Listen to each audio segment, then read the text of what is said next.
5 bizarre startups that you didn't know about. EdiblePro.com. It's now possible to eat with what you eat with.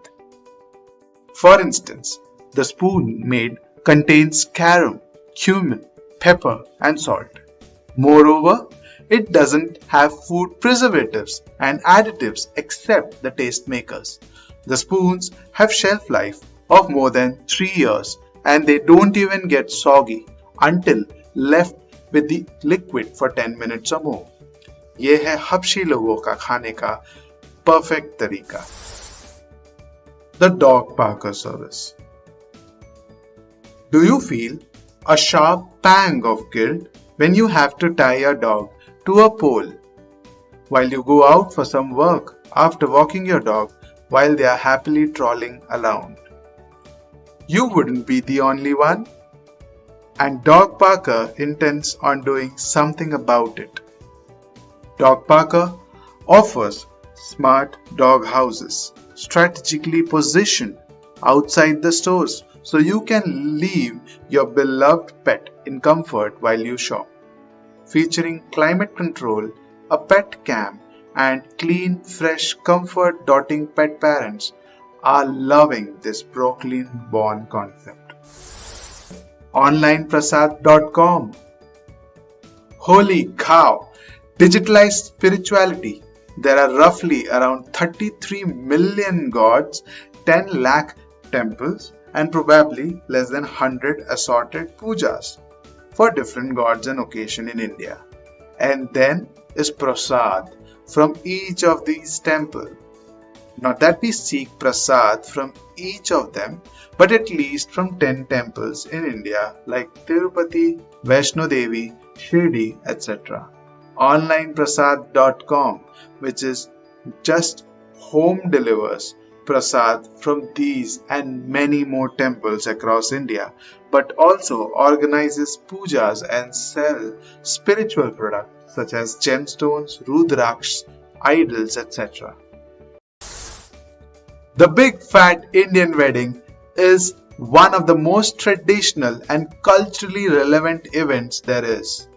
After all, where else will you find a large group of people dressed in their finest gears, feasting on all manners of delicacies and collectively enjoying the customs and traditions? Founders of Join My Wedding have found a strange way to connect travelers to experience the diverse culture of India. It offers travelers a chance to be with a newly made guest of random Indian wedding. The concept may seem slightly strange, but it is actually pretty simple. Indian couples getting married can sell tickets to their wedding to allow foreign tourists to attend the functions. The startup boasts Indian blend in a weird yet a very creative way. Invisible girlfriend. Does the consistent jabbering of your mother or friends advising you to find a girl disturb you? To safeguard you from the very bogus way your family members and friends, Invisible Girlfriend offers a fake girlfriend service. It offers services like text messages, automated calls, gifts, and a list of other services confirming that you are dating. Invisible Girlfriend and its accomplice service, Invisible Boyfriend, helps user tell a story about the relationship that they aren't actually in. It's a blend of text messages, voice messages, manually written notes, selfies, and a customized story. Clients can likewise pick to get gifts, customized notes, and themed bundles ideal for holidays. It provides all its services at a monthly subscription. For charges, please Google it yourself.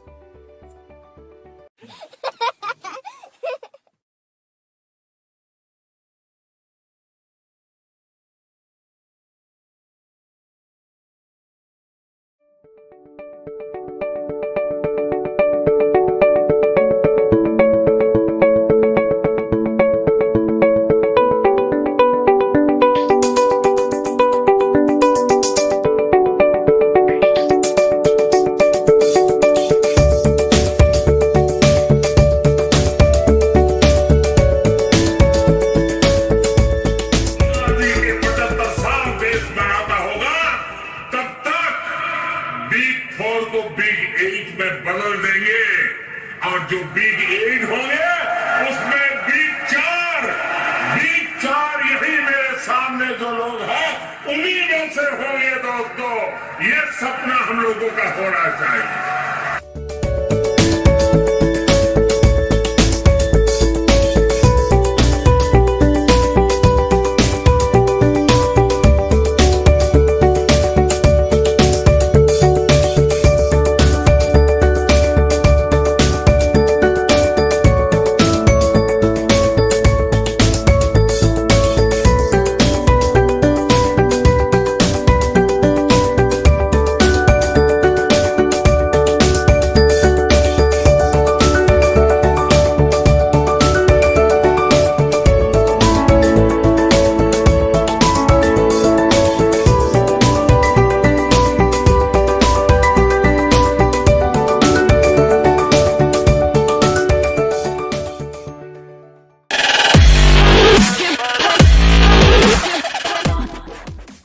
Yeah.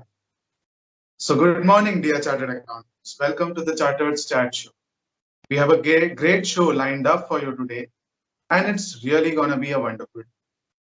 So this is CA Mr. Shetty. I am the host for today, and we have two guests in the house for you. Today we are going to discuss about startups, MSME, and value creation. The Indian startup ecosystem is the third largest in the world after US and China. According to the Economic Survey 21-22, India has over 61,400 startups recognized by the Department of Promotion of Industry and Internal Trade, DPIIT, with at least 14,000 registered during the fiscal year 2022. In order to empower chartered accountants and create opportunities in this area of practicing with startups, we have brought up this great show for you today. Therefore, we had made it a part of the theme also. Empowering CA, empowering chartered accountants is the theme that we are. We are running two hashtags with this theme, empowering CA and proud to be CA. Do participate with us on social media for the same. Now moving towards the introduction of the guest for today. We have two guests in the house, one Mr. Atul Chawla and one CA Amar Kakaria. I hope I'm audible enough. Can someone give me a feedback on that? Yes, Nishchit, you are audible. Okay. Okay, thank you. Okay, so I was starting to introduce the guest for today. The first guest I'll introduce is CA Amar Kakaria. He's the Limca Book of Records national record holder for being the youngest professional to complete CA, CS, and CMA qualification in the first attempt, with merit ranking from all three institutes from the age of 23 years. His 22 years post-qualification experience in the areas of stock exchange listing, mergers and acquisition, investor relations, private equity, risk management, etc. Work with large corporates including L&T, Tata Motors, Sesa Group, etc. Besides contributing to ICAI WRC reference manual, he has written many articles on varied topics in journals and newsletters published by all three professional institutes. He's a regular speaker on MSME, stock exchange listing, corporate restructuring, and other related topics with different professionals and management institutes. He had been part of various committees set up by the regional council and branches for all three professional institutes. I welcome you, Amar sir. Amar sir, please, if you're there, come on video. Yes, hi. Okay, so the next speaker for the day is CA Atul Chawla. CA Atul Chawla, sir, are you there on the meeting? Yeah. I'm around. Yeah, I hope okay. I'm audible. Yes, sir. You're audible. CA Atul Chawla is experienced partner with demonstrated history of working in management and consulting industry, skilled in internal audit, mergers and acquisition, corporate finance, debt syndication, and joint ventures. We welcome you, Atul Chawla, sir, also to the show. So let's begin. So, okay, usually the show is divided into three sections. Okay, so in the first section, we will talk about a few concepts, then take a short break, like a short video will be shared. In the second section, we'll continue with our conversations about MSME startups and value creation. And then afterwards, we'll have a short introduction with the audience. Okay, so the audience, I have my co-host here, Yogesh Bhandari, who will take up a small quiz with you, of course, about the topic that we are going to discuss today. And there will be a winner in the quiz as well. So I have Yogesh with me, who will take up that quiz. Then we'll move on to the third section where we'll continue, go deeper into our discussion about the topic today. And then at the end, we will end it up with a small little game that we all enjoy. So let us start. So the first question for the day today is to CA Amar Kakaria. Sir, we are all proud to be chartered accountants. I'm even wearing a shirt saying proud to be CA. The first question to you is, tell us your story. Tell us about the time when you decided to be a CA, and how are you also proud to be a chartered? I hope I'm audible. Good morning, everybody. In fact, it's a pleasure to be here with Mira Road because it's a home study circle. And Nishchit for making this event, which is a wonderful event. And Chawla ji, welcome to this show. Friends, as far as chartered accountancy course is concerned, it is considered to be one of the most economical courses. That's what it is being said.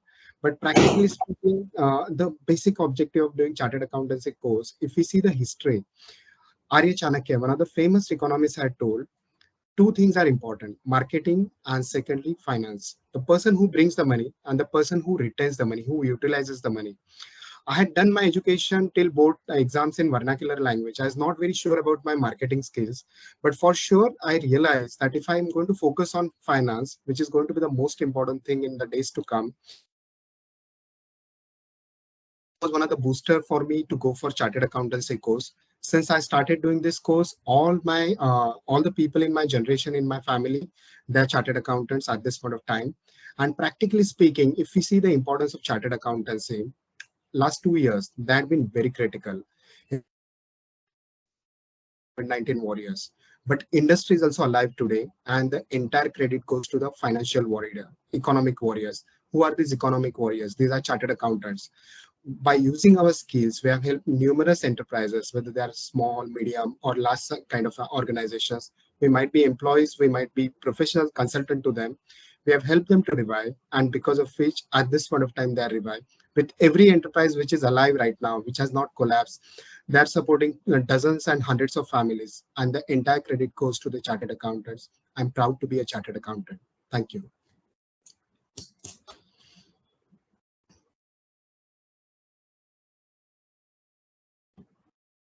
You are not audible, bhai. Nishchit, you are not audible.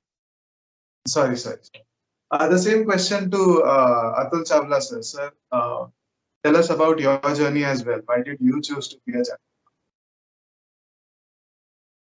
I hope I am well audible. Thanks to the internet space, I'm actually out of my office in Himalayas. I'd come for a meditation camp, but because I was given this opportunity I was very more than happy to be participated even during a period of meditation. I took a little break, and though of course yes, for those who want to enjoy the nature along with me, I'm sure you can definitely feel that this is where I'm actually sitting. This is the lap of Himalayas where I am, and from here I would be taking up this course. As far as my personal journey is concerned for CA, or what I feel for the next generation or the times today, I think yes, of course, people who are now creating technology are given a lot more importance, because of course, yes, the path-breaking technologies that they have brought in.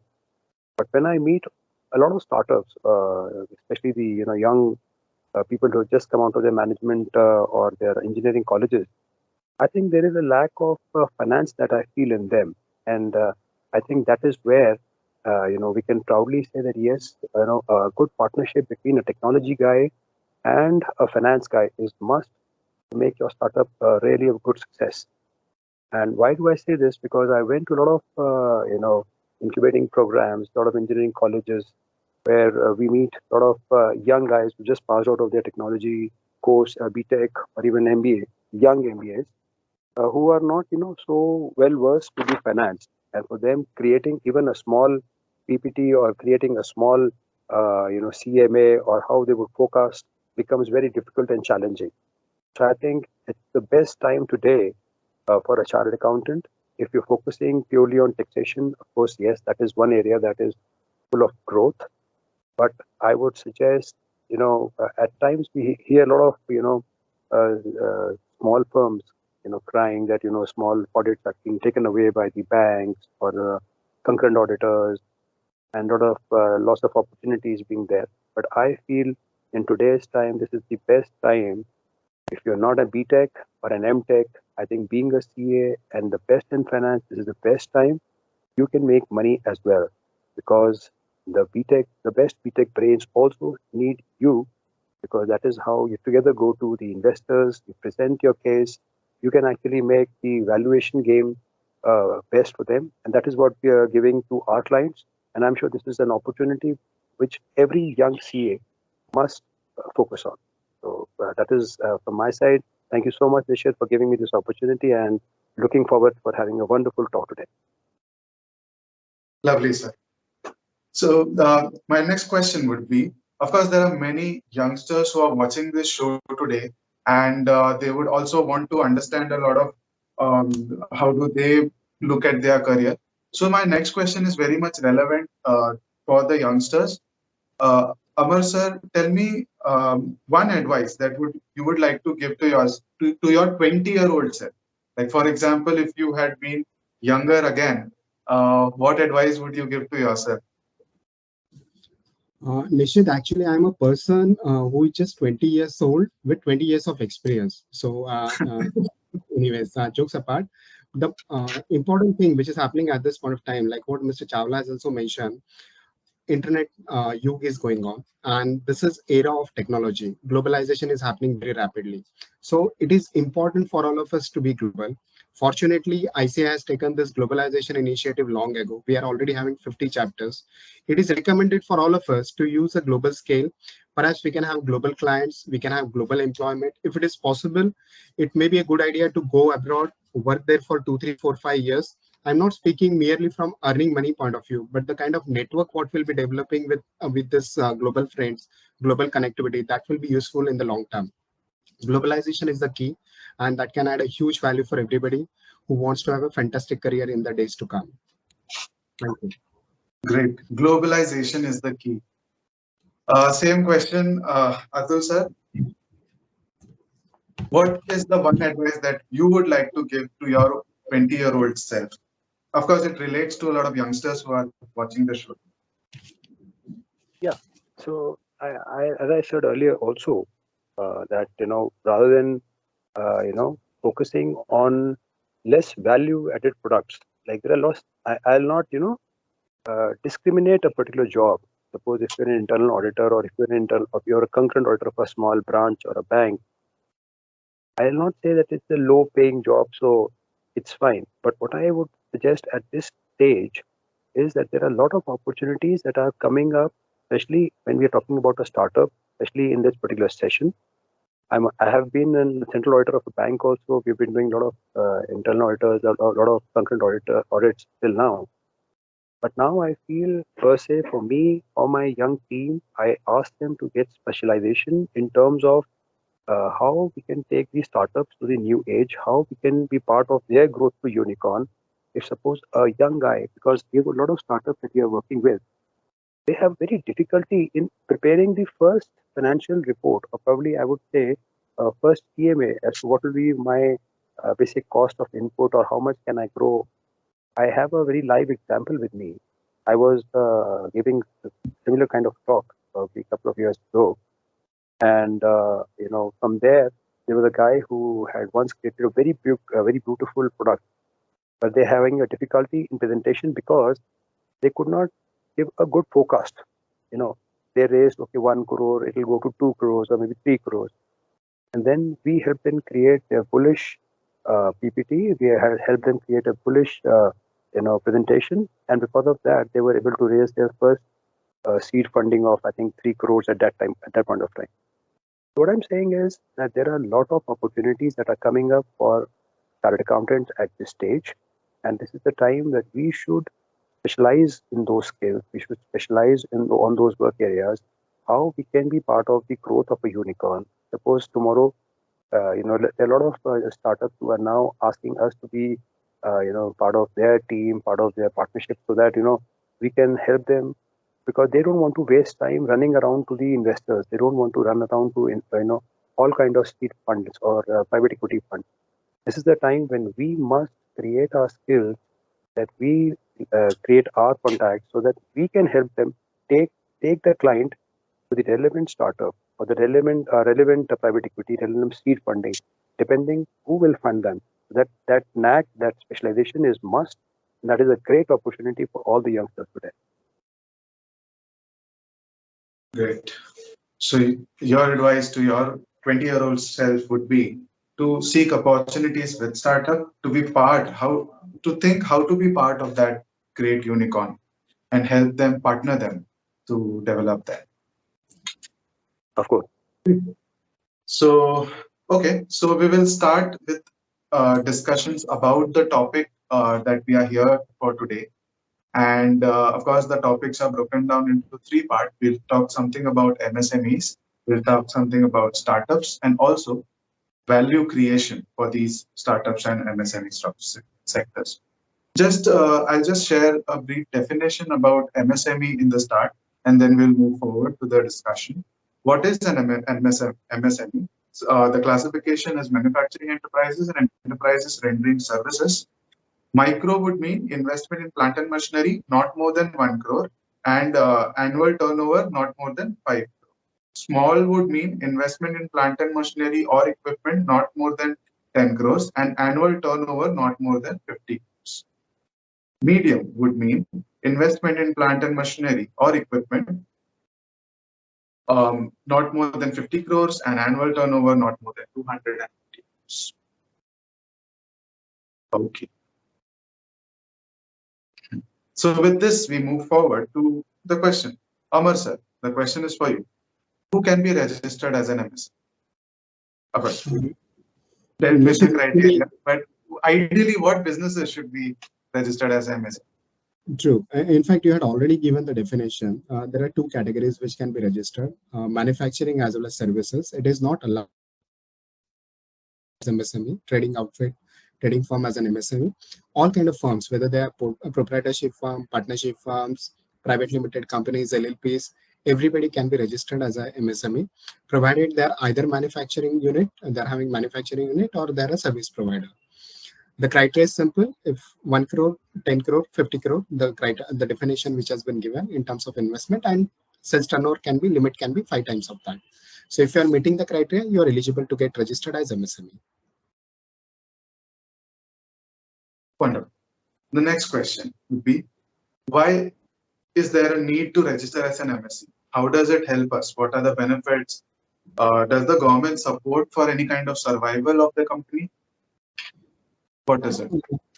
See, honestly speaking, there is no compulsion to register as MSME. If we see in India, there are more than 6.5 crore MSMEs. But if we see the registration, there used to be a new old registration scheme which was valid till last year. Hardly 1.5 crore MSMEs were registered even at that point of time. And under new scheme, less than 50 lakh MSMEs have been registered. So there is no compulsion to register as MSME. But if you are registered as MSME, there are a lot of advantages. Like for example, even a chartered accountancy firm can be registered as MSME. Why a chartered accountancy firm should be getting registered? As an MSME, it is essential for the service provider. If you are a registered MSME outfit, then the guy who is taking services from us, they'll have to make payment within 45 days. If they're not making payment within 45 days, we can actually get protection and we can go for speedy recovery of the money which is payable to us. This is one advantage. But this might be a very small advantage. There are a lot of other advantages which are available, like CGT MSA scheme. When micro and small enterprises are going for CGT MSA scheme, they're getting 1% concessional rate for overdraft facility. There is CLCSS scheme, there is EPCG scheme, export promotion credit guarantee scheme is there. Under this scheme, you can import machinery at a concessional rate without, in some cases, without even paying any kind of a custom duty. So a lot of waivers have been given. Even for patents, trademark registration, there are concessional rates. For ISO certification, schemes are there which are available only for the registered MSMEs. And if we see what is the investment which we are going to make, if we are going to register as ourselves as MSME or clients as MSME, we have to just do online process which can be finished in less than 5 minutes, and there is no registration fees. So practically we can get ourselves registered as MSME in less than 5 minutes. Not government is not charging even a single rupee, and more than 3 dozen facilities are given to us as a registered MSME. So it is compulsorily and highly recommended for everybody to get registered as MSME and get the benefit, particularly for the chartered accountants like us who are struggling to recover our fees for more than 1 year. Audit तो आज कर दिया, but fees अभी अगला audit का आएगा, अगले साल आएगा. So why not to take the benefit of this in 45 days in certain exceptional cases, not in all the cases, but certainly we can try to get the benefit, particularly in complicated cases like this with registration benefit. Thank you. Lovely. That's a lovely point. I think all the attendees also will take it away from here and, of course, register themselves as an MSME to take the benefit of those dozens of benefits that government has provided. So MSME is one topic that we were going to discuss today. The other topic was startup. So I'll just present on the screen a brief definition of what is considered as a startup. So a startup, if it is incorporated, it has to be the following, like a private limited or a partnership firm or an LLP or an OPC, provided that such entity is not formed by splitting up or reconstruction of a business already in existence. It should not have completed 10 years since the incorporation or registration. Its turnover for any financial year has not exceeded 100 crores. It is working towards these three things. First is innovation of new product, process or services, or development of new product, processes or services, or improvement of the existing product, processes or services. It is a scalable business model with a high potential of employment generation or wealth creation. So if you fall under these criteria that you can see on the screen now, you can be called a startup. Okay, so with this in the background, we'll move forward with our questions. The questions is for Atul sir. Atul sir, sorry. As a consultant, where and how can we help a startup? Like if we know that our client is eligible for this as a startup, how and where can we help?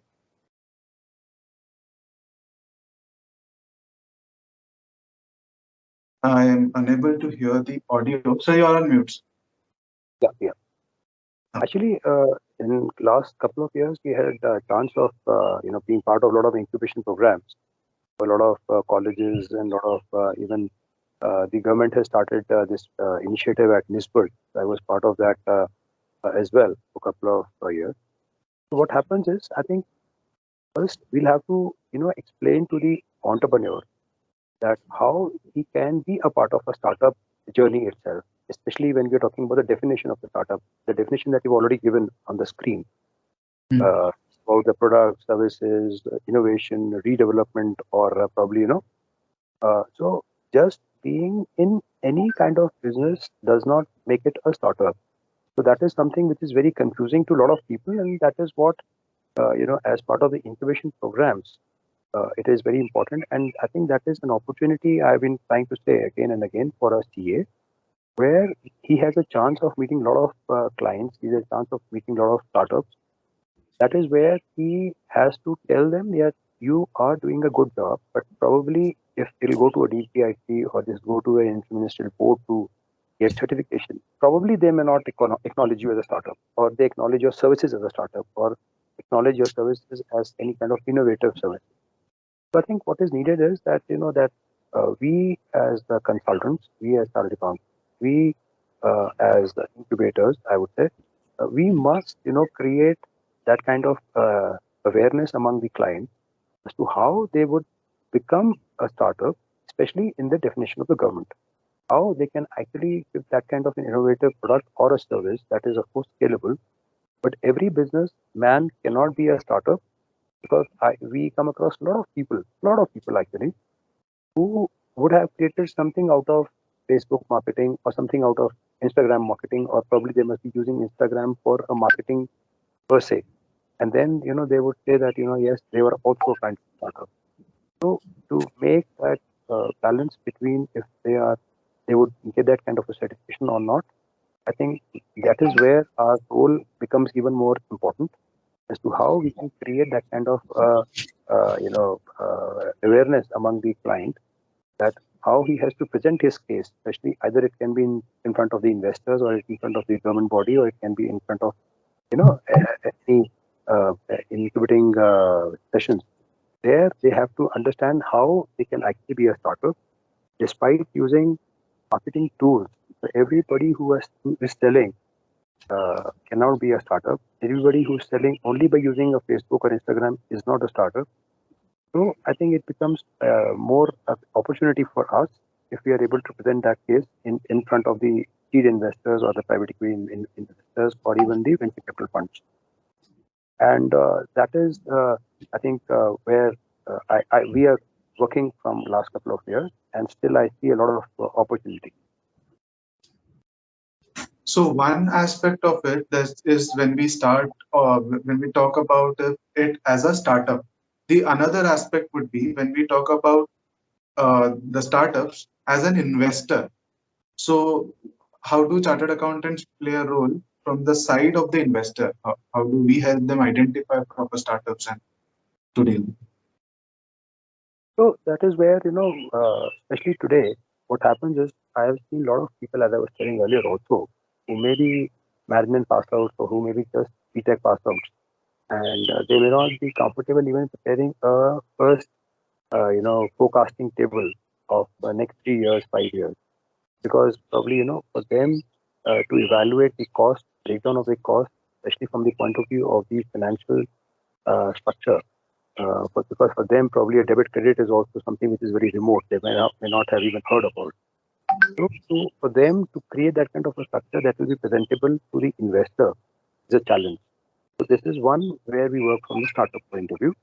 Now we come from the investor's point of view. So a lot of investors also have approached us to be the consultants on panel with them, and that is where for be it individual investors, be it seed funding investors, be it HNIs.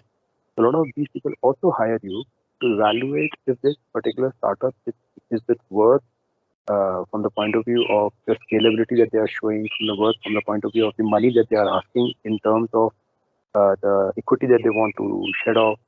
I think from their point of view also, it's a good time to be. So in case among my friend circle, among the CAs who are listening to this particular chapter, suppose you are not one of the experts who are purely working in a audit area, or typically I would say a direct indirect taxation, or that is not your personal liking forte. I think for them also to be in this challenging area, an interesting part, because there is a lot of opportunity and income for us if we are able to grow in this area of advisory. And there's a lot of opportunity, there's a lot of income, I would say. So from the investor's point of view, there will be a lot of HNIs who might approach you to evaluate if this particular product or service or company, is it worth investing, how much we should invest to get how much equity participation, what is the value. Suppose a particular person says, I want to get 3 crores for maybe 1%, 5%, 10%. So what should be the appropriate amount? How would we calculate that value? That is where your experience and your knowledge would come handy. To summarize, from the investor point of view, the chartered accountants can help valuing the business. Chartered accountants can help in deciding how much to invest and how much stake to take in a particular business. Absolutely. Thank you so much. Okay. So moving ahead, and we will of course discuss a few concepts related to startup also here. Now on the screen is certain stages of startup. I am briefing these definitions out to create a brief context amongst the audience as well, so that they can relate at necessary points to these terminologies that I use with the startups.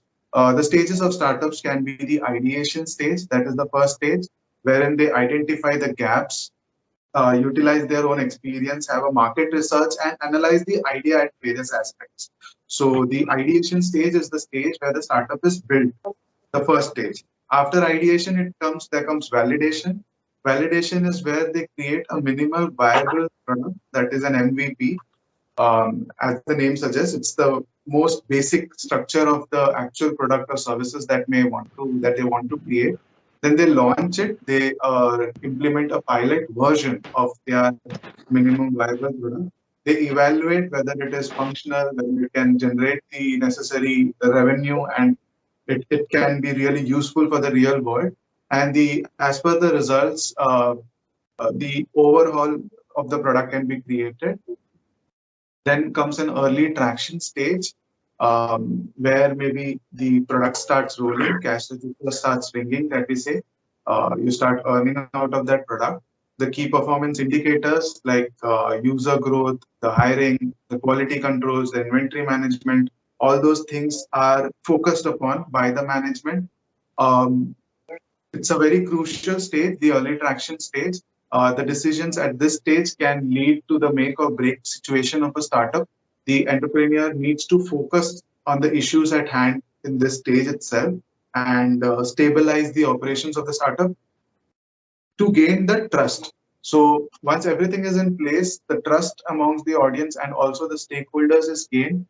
The last stage for a startup would then be scaling it up. Scaling a startup would mean broadening its horizon, and the business is stable by now, and the management is looking forward to broaden the horizon of the startup to enter into a higher level, enter into new markets, strengthening the business forward. Then they have an eye in the market share, like they want to see what acquisition opportunities they will have. Either they go by a franchisee mode or a subscription mode, an aggregator mode, a freemium mode. All these models, business models, is available for a startup to scale up, and they focus a lot on marketing and brand image of their startup. This is what they generally do at this stage.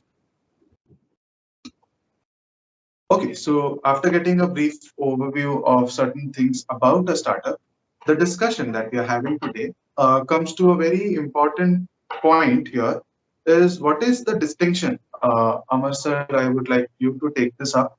What is the distinction between a startup and an MSME? What is the relation? Maybe people get confused between, oh, I am a MSME, I'm a startup, where do I go? And even the started accountants at this phase, how do they benefit the client? What is the main relation between them? Nishchit, actually, it's a very interesting question because currently summer is going on and it's a season of mangoes. All of us are seeing different varieties of mangoes, but there are very few Alphonsos which are available. So same is the linkage between MSMEs and startups. There are 6.5 crore MSMEs and hardly 65,000 recognized startups were there till last year, as per data available in the public domain. So hardly 0.1% of MSMEs or would-be MSMEs are recognized as a startup by DPIIT. Practically speaking, why there is such a less number of startups are there and why MSMEs are there in abundance? Just now we had mentioned about different stages. Startups are linked with the innovation. Startups are linked with the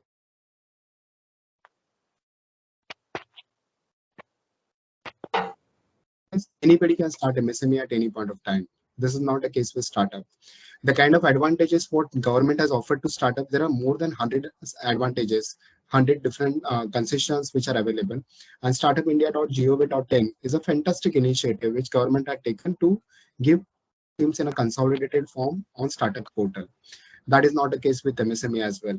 When we speak about MSME, those proprietorship firms, partnership firms, or even private companies, they're subject to normal tax rates. When it comes to startups, they're having fantastically benefit in the form of angel taxation. They're having another benefit in the form of ATIC. Of course, the number of companies which are having ATIC registration is very handful.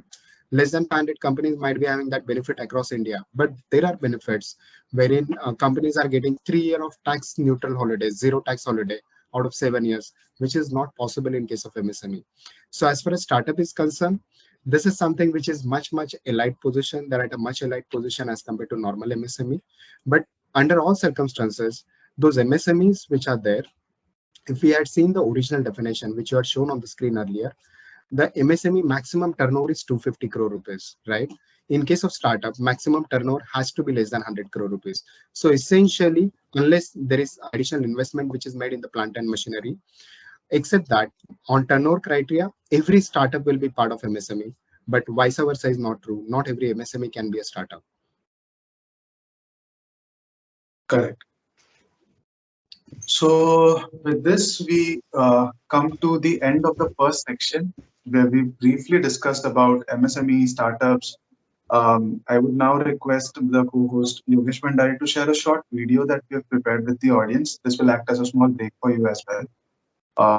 After the break, we will discuss about much deeper. We'll go much deeper into the startup and MSME culture and have a brief discussion about many more things relating to funding and many other opportunities that is available to the startup as well. Yogesh, would you please share the video with the audience? Yeah, sure.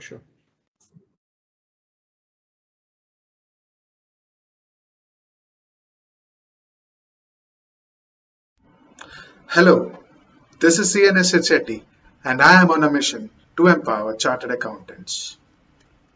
What is the most important skill that you need when you are in an open network meeting? The answer is your presentation skills. They are very important. Take some time to prepare some concise overview of your profession. Develop several scripts that you can use to introduce yourself and what you do. Here are some useful tips. First one, prepare multiple scripts for your profession. In the area of your expertise, break down your expertise into the lowest common denominator so that a large number of people can easily understand it. Critical parts that you can use in your introduction are specific area of expertise, specific services, target client domain, specific case studies, qualifications, education, and certifications. The more people you know, the more likely they are to know you. I am very sure that there are many people out there who don't know what you do. Never pass off an opportunity to teach people about what you do. More power to you. Thank you.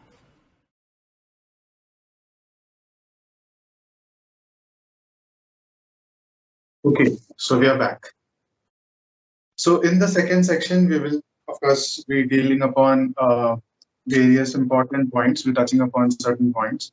And the certain things that we will be taking up here is first thing that I would like to take up here is the startup financing avenues, the avenues that are available to raise fund. Usually, we saw various phases of a startup. The ideation phase, bootstrapping, and crowdfunding is available. That is a means to get finance for the startup. That bootstrapping would mean the owner himself puts up money or takes money from the crowd, from people outside. Then there is at the validation stage, of course, is seed funding. He can go to the banks or the NBFCs to get the funds. Then comes the angel investors, incubators, or accelerators that we know about. We will be discussing upon these things at the later part of the show. There are various government programs also that can help a startup to get money. And at the scaling phase comes in picture is the venture capital or the private equity, where the startup can get funds from. Yes. So keeping these things in mind, getting funds and all other things also, there are certain tax impacts on the startup. And there's also something called as an angel tax. So Atul sir, my next question is to you. And we, with the audience, would like to understand a few things about what is the tax impact on a startup and what is this angel tax that we have to talk about? Yeah, hi. Yeah. Uh, Of course, I would definitely want to touch upon the taxation that is, available or applicable on the startups. But before that, if I want to go back to your own slide only, if you can just put back the slide, because I moving forward, there is a lot of learning that even we had, Yeah. in this particular slide. So I wanted to share with my fellow friends, and especially those who are probably now younger CAs, and this one, startup finance. I would just take another 5 minutes here, and Sure. there was a lot of learning when we came to this funding platform, and for us it was totally a raw new area. Of course, uh, as probably a small firm, there is a lot of challenge when we are doing our own practice, especially if you have one or two or maximum three partners. In terms of the scale of the size of the clients, or probably the number of clients that you are having, and that is where this opportunity of funding also came handy. And if I use a word funding, I'm not acting as a broker or a consultant here, or just arranging funds or running the banks for them. But I've also learned that there's a lot of opportunity for chartered accountants to grow along with the startups, because for them it's a very raw deal. Now, for them, they don't understand whom to approach first. Are they into the ideation phase? Are they in the validation phase? Are they in the traction phase? Who is the right person at what stage? Uh, I'll just share with you a very small example. It was just about, I think, first week of April. And at that time, I had a chance of meeting four IIT guys. Of course, there was a lady who introduced us. I had a chance of going to IIT for the first time there. And there were young four guys who were like, they just created a drone. For them, they had zero knowledge of how it could start. Of course, they asked me for the initial funding of 25 lakhs. And unfortunately, I myself got COVID around that same time. And then I was out of the office. And then, of course, the whole lockdown started, everything happened. And then I was out of touch for them for almost 45 days. And so after 45 days, I asked them, how did you raise money? So they all came from very humble backgrounds. None of them could afford that kind of money. So the four of them said that, like beg, borrow, or steal. So they borrowed from their friends and relatives, and somehow they were able to generate something like 15, 20 lakh rupees to create that first drone. To your surprise, today on the 26th January event, where Mr. Modi himself inaugurated the drone show, it was those four people only who were selected to do that kind of show. And in the journey of past 2 years, they have been able to raise now almost around 100 crores. And today they are valued at probably more than 500 crores already. What I'm saying is that for us as a chartered accountant, this is a great opportunity. First, we'll have to understand at what stage we need to take up the client. Who are the people who are doing what? So if we are talking about the big names, there can be, there are a lot of big names in the industry who are doing the big financing. They can be that there are other names that are doing the small financing. Small financing, I mean, is for those, if you're talking about the typically private equity in the smaller segment or in the large segment, it can be something, the names can be like Goldman Sachs or the Samara Capital, can be Helion Ventures. So you'll have to understand who is coming at what level. So then only you'll be able to, support your client in terms of, going to the right place at right time without he wasting his time, you wasting your time. So this is one area I would, recommend a lot of people who have an interest in startup, because if we can be the part of the growth story of that startup from the beginning, trust me, at the end of 5 years, you'll be probably sitting on the panel of five unicorns yourself. Probably you'll be the consultant, chartered accountant, or the auditor for all the five at later part of time. So I think if you can help them grow in the private equity space, in the venture capital funds or seed capital funds, you have an opportunity for the next 5 years for you all. Of course, now as we are talking about the taxation that are available, a lot of government initiatives in terms of giving them what is an angel tax or the benefit under ATISE. Of course, as the previous speaker has also, tried to give a very small brief on it.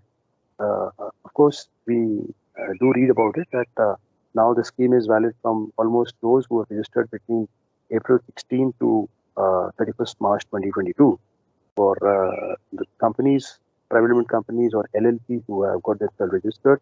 They can have a 3-year zero tax, for the consecutive 3 years out of the 7 years. Of course, there's a cap of turnover of 100 crores and a certification from the Interim Ministerial Board. So, of course, these all government initiatives are there in terms of, of course, the MSME do feel a little cheated here. And why all the benefits are going to the startups and not to the regular MSMEs.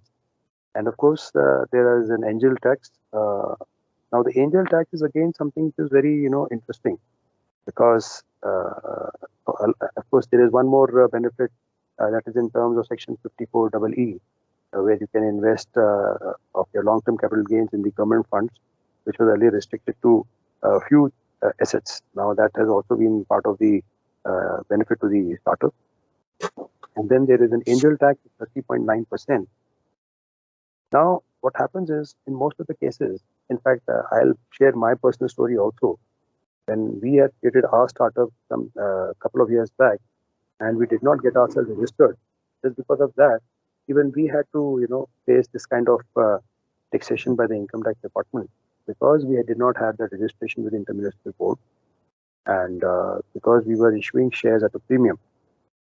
So what I'm saying is that there are initiatives, but definitely for that, a preparation, beforehand preparation is much more needed, and the awareness of how we can take benefit of the schemes that are given by the government, especially in the case of the angel tax, is otherwise a huge taxation of 30.9%.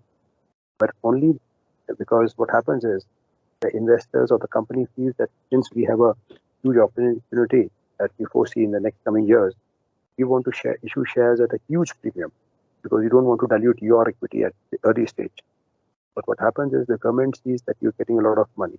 And of course, to protect the money laundering also, the government has brought in a huge taxation of 30.9%. Of course, it will be charged as income from other sources between the difference value of the fair market value and to your issue price. But again, there's a challenge how to get that true valuation because the government agencies are not strong enough, or the income tax department does not want to give you that leverage, and because it is more subjective.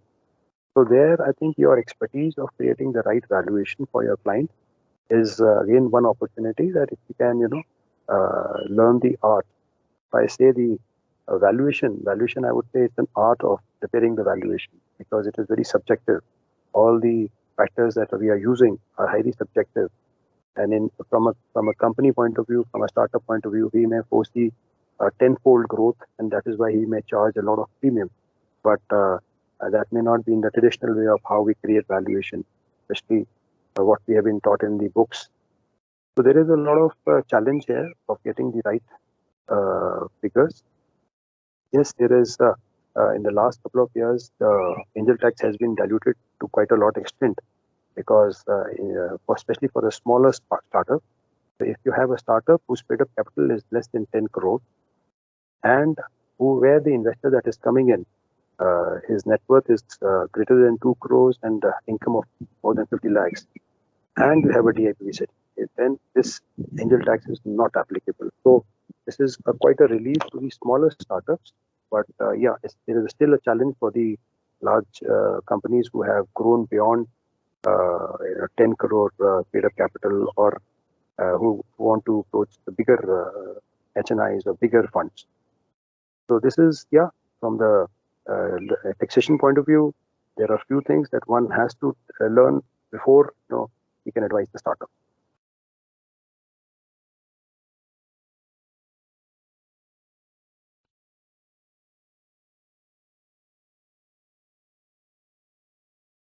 Yes. Yeah. So the next question, can we also have comments of Mr. Amar sir, C. Amar sir, on this angel investor thing? So this is a very critical stage for any startup And how do we get the angel investor term sheet right? Like, what should we consider? And if you have any comments upon this phase of funding, you can add up, sir. Nishchit, just now we had a discussion about how a drone manufacturing unit has got funding. And it's a very, very interesting case because if we see from the company's point of view, the promoter, they were planning to raise some funds. They were in need of 25 lakh rupees and they were in dire need of that kind of funding because that was critically required for the project. They were not having that kind of financial capability. So the first and most important thing as a chartered accountant or as a consultant to them, we need to understand whether they're looking for the kind of money what they're looking for is important, why they're needing the money, from which source they're going to get the money, when they're going to need the money, how they're going to get the money. These few basic things, if you're going to address them properly, then it can certainly help the client.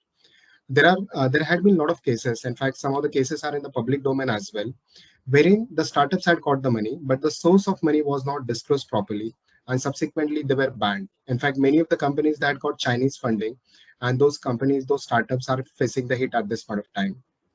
Secondly, if 25 lakh rupees can be arranged by them, like in this case, what Atulji had mentioned, that raise that money from their friends and relatives. In fact, in 99% of the cases, friends and relatives are going to be angels, and angel investors come in the place at the second stage. So those people might have raised the money from their friends and relatives. The terms of raising that money, if they're right, then practically once the proof of concept was there, after that, the kind of benefit what they would have got, the kind of valuation they would have got was much, much higher. Then in that case, they can save a lot in the process as well. Where to have that, when to have that, how to have that. These are procedural aspects. But again, for that, chartered accountants are important because the kind of knowledge, the kind of expertise what we are having, this is something which is very important for them. And taxation aspect, which Atulji had mentioned, ATIC benefit, angel tax benefit, these are very critical when it comes to angel investment. So as far as angel investment is concerned, the term sheet is concerned, which you had mentioned about, there are different clauses which are important. When firstly you are targeting on the valuation, you have captured the valuation properly. If you are capturing that, then there are different clauses which any of the investors will be putting in. Tag along rights are there, drag along rights are there. There can be no compete clauses can be there. These are very essential clauses from investor point of view. But when it comes to promoters, it will be reducing their flexibility to operate the business. So as a chartered accountant, we'll have to have the balance between both the demand and supply, and we'll have to fine tune it to the best possible extent. Thank you. The next question would be to Atul sir. Sir, can you put some light on what all factors should be kept in mind while entering a co-founders agreement? So usually startups work with co-founders, and the example could be like a non-compete clause or something like that. What all things should be kept in mind? Especially if I'm talking about a co-founders agreement, there are a lot of stories, and I am part of a story also. It was a couple of years back when we had tried to create a startup for our own self. So what happened was that there were four people who were part of the team. One from technology, one from MBA, one from finance, one from marketing. But the point is, I think we were too happy to be just good friends, and that is how we just entered. And there's, I think, one, of course, a beautiful bond between you two, your trust between two or three, whatever co-founders you are. That is, decent beginning. But I think still, because we are going in a commercial world, especially where stakes tomorrow can be very, very big. They can be, interestingly, the growth opportunities can be huge. I think drafting a good co-founders agreement is always healthy. It restricts each other's, motive, because what happens is that there are a lot of factors that might come up later stage. It may start to pick up after 6 months, 12 months, 18 months, 24 months. It can be in the form of jealousy. It can be in the opportunities for one of them outside India, or probably in some in the competitor's company. So what happens is that if you're having a good, agreement between you two, or two, whatever co-founders you are, at least is a psychological binding upon each one of us. So there are a lot of, I would like to just share a few points here, of course, because this is something that we can always help our clients. Most importantly, I think I would say most importantly, is this is kind of a marriage for founders, where it is important that everybody has to remain together, especially if there is a growth story happening, because it cannot be that everybody just enter into a contract, enter into a co-founding agreement, and then after 6 months or a year, they find better opportunities outside or better opportunities in the competitor company. Most importantly, I think if I have to break down, that you must write your role and responsibility. So if who's looking after which department or who's looking after which part of it, decision making, or who will be the check signing authority. Because what happens is there are a lot of things which may not be initially written, but happens they tend to come in as we grow along or as the things start to begin. Especially in case what will be the penalties to be put upon in case of a termination, in case of a dishonesty by one of the partners.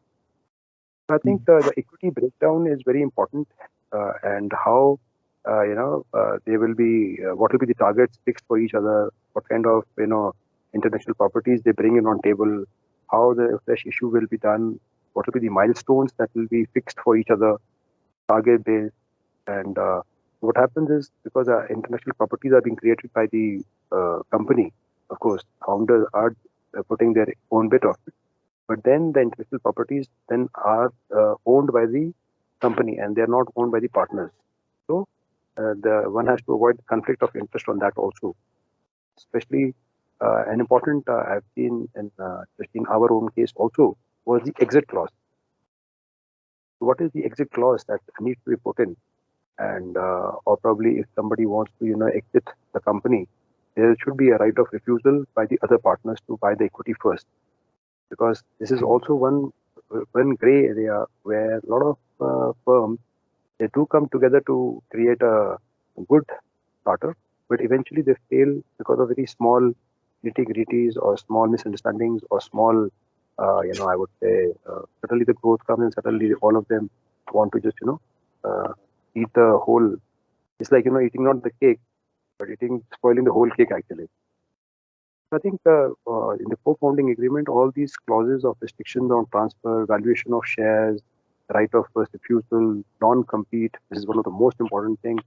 And the drafting, so a chartered accountant along with a good lawyer, if they can team up, I think a chartered accountant can of course bring in more financial points, and the lawyer can draft a good binding agreement. So they can, I think, we can produce all these points. There's a very typical case in the public domain. I think most of us would be aware of it. Was Rahul Yadav's housing.com. So the kind of an arrogance of one particular founder spoiled the whole company, and so much so that he had to be expelled. The whole team got spoiled. So I think these all things, a CA along with a good lawyer, and if they can draft a good co-founding agreement beforehand, it will help to to see that the value invested by the clients or value invested by the angel funding or the seed funding or the venture capital, because they also would want to understand how closely bound you are, what is your strength and what is your weaknesses, how closely what happens if X partner leaves for any reason. I think for a venture capital, these things do matter, and from financial perspective, I think we have a chance of showing our, taking this as part of an assignment. And of course, we can get a good fee for it also. Yeah. Correct. So rightly said, it's kind of a marriage, and even though it's based on trust and all, but still drafting the right co-founders agreement is very important, including the non-compete clause, the dispute clause that you just read about, and things related to the intellectual property that might be shared between the co-founders. The next question is for Amar sir. Amar sir, can you tell why is registration very necessary for a startup? Nishchit, just now you mentioned about various aspects related to drafting. While concluding what Atulji had mentioned, drafting is critical. Legal services for drafting is essential. IPR related support is essential. If you see startupindia.gov.in, more than 100 such expertise legal advice at a highly concessional rate, but which startup can enjoy. At this point of time, there are around 1.5 lakh startups which are registered. More than 1.5 lakh startups are registered, but hardly half of them are recognized. So if you're a recognized startup, you are eligible to get the benefits. Practically, a lot of tenders are coming in. And if you see the criteria, in most of the cases, like municipal corporations, they're asking for tenders for having annual taxation and accounting related compliances. They need some support. Many of the times, chartered accountants used to provide those services. But if any startup is going to apply for such tenders, then prior experience, eligibility criteria, that condition has been relaxed if they are recognized startup. Unless and until you are recognized, you are not going to be having this kind of benefit. Atulji also mentioned about the taxation related queries when they were getting prior to registration. So if we see that angel tax of 30.9%, ATIC benefit 3 years flat, zero tax in a span of 7 years, those kind of benefits will be available only and only if you are a recognized startup having those concessional, having approval for those concessional tax rates. So according to me, if you are having a concept, then it is a great idea to go ahead and register it because the process is entirely online. Registration can be done instantly. Even registration number is also registered instantly.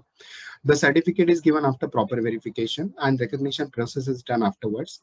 And as far as ATIC benefit and angel tax benefits are concerned, there are some additional compliances which are to be done, but the process is automated at the age of your comfort.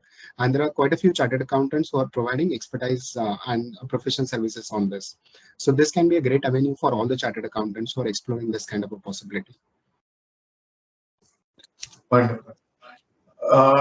So this nearly brings us to the end of the second part of the show, the second section. One more information I'll share with the audience, and then we will take up question answer round with the audience. Of course, it's a quiz part. The audience will definitely enjoy. We do it over Slido. A quick talk on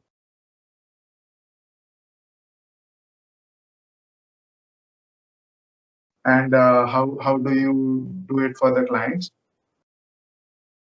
Okay, I hope my screen is there. Yeah. Okay. So what documents or informations are asked once the entity is formed as per guidelines? An online application is to be made on the portal set up by DPIIT.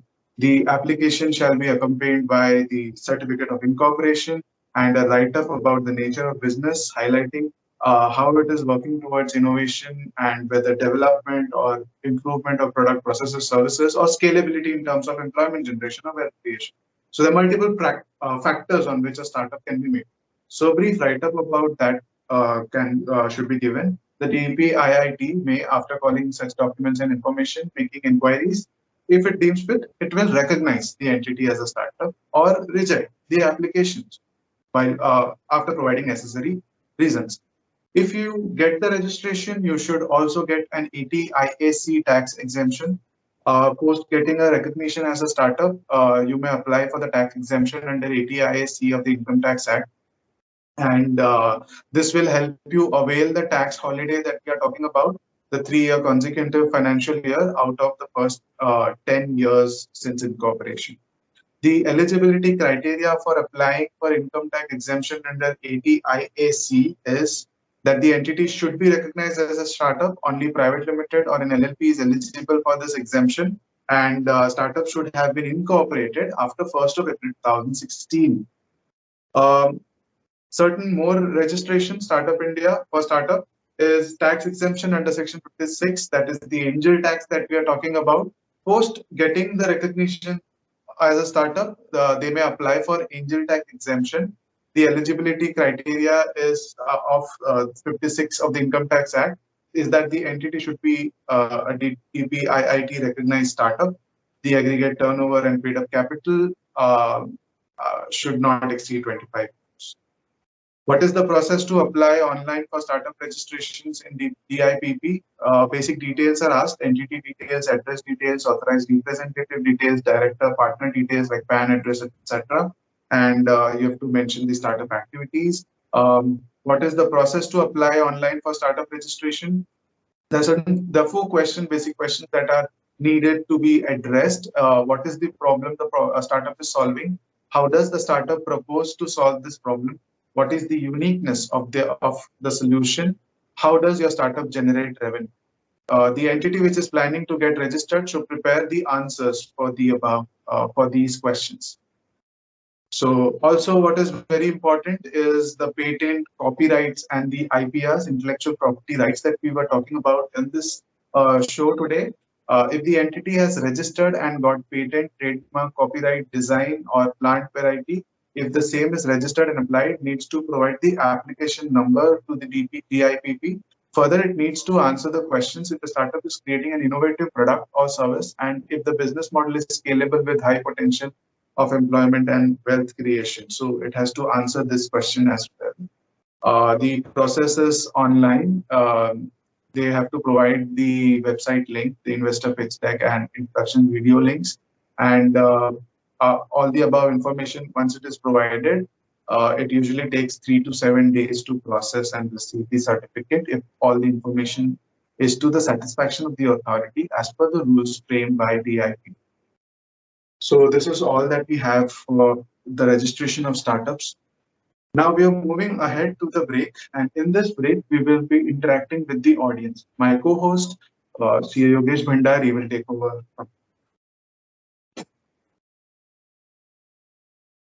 Yeah, hello everyone. Good morning again. So I'm going to share my screen. So hope my screen is visible to everyone. Yes, it is. Okay.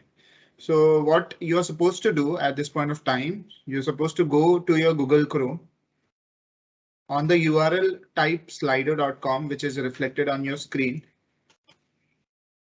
Once you enter the website, it will ask you to punch in the number. So you can punch in the number written after hashtag. So it is 7994 744. So what we are supposed to do out here, we are going to play quiz now. So I'm going to post certain questions after this screen, and I expect you to give maximum participation from all the members. Alternatively, you can scan the QR code which is there on the screen. Fine. So members have started punching the numbers. Let me go to the very first question. So type in your name, guys. So start here by participating. Hello, Shubham ji. Hi, Kunal. Viral, Ravi ji, Amar. Great going. I need maximum participation from everyone.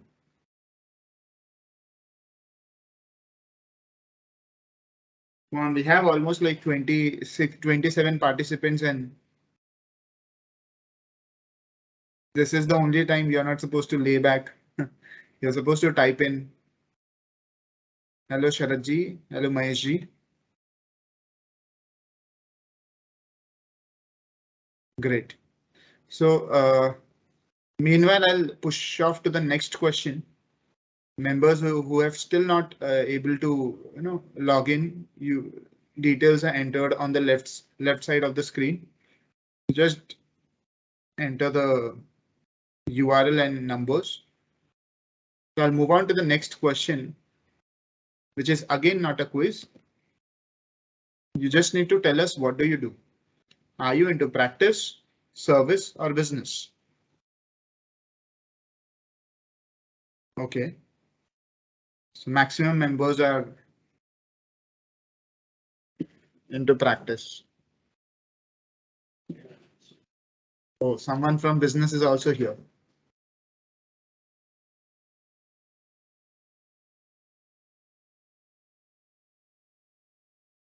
Oh, Someone from service is also here. Okay, great going. So I'll move on to the next question, guys. Yeah, anybody?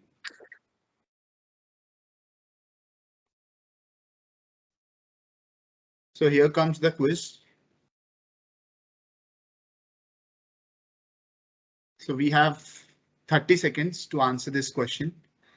Under Section 80 IAC of the Income Tax Act, a startup can avail tax holiday for how many consecutive financial years out of its first 10 years since incorporation?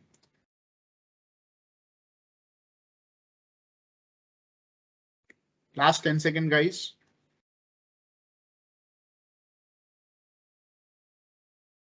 Come on, last 4, 3, 2, 1. It's done. Guys, you need to be a little fast because we have a timer for these questions. And if you are not going to move quickly, so the screen will disappear for you to answer. So members have given answer as 3 years, 3 consecutive years. Let us see. So there are these members who have given answers. Shubham Goyal heading the list. Like in the last session, Shubham Goyal was the one who won the quiz. Let's see who win the quiz now. Moving on to the next question. The initial capital required to start a business venture and prove that the concept is viable is called as. A bit tricky question. Nothing related to numbers. Okay, good response this time. I got 10 responses.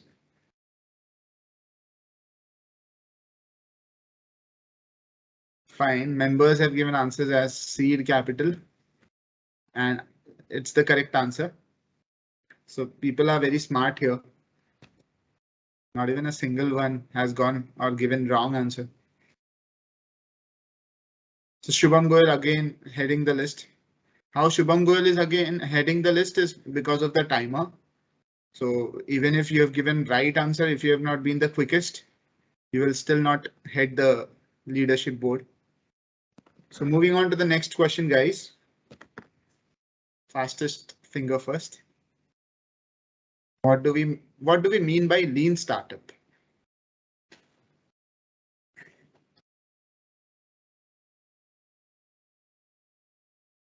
Another tricky question. I've given 60 seconds to answer this question.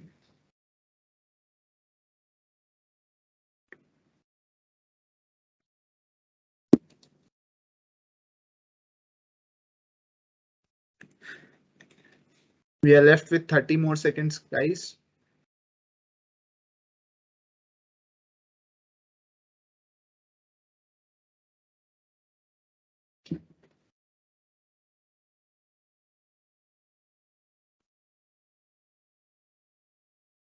Last 10 seconds.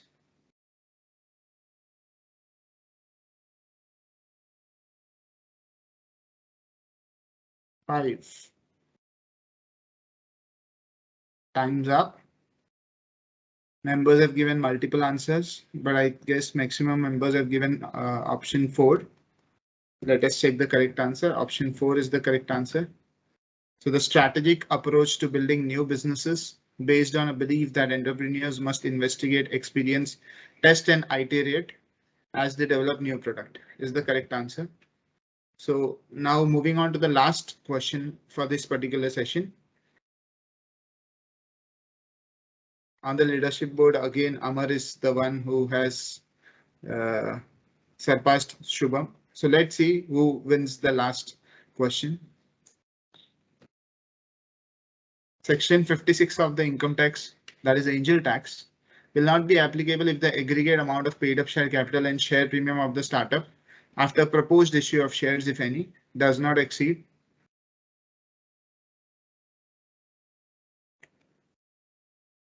We have last 20 seconds left.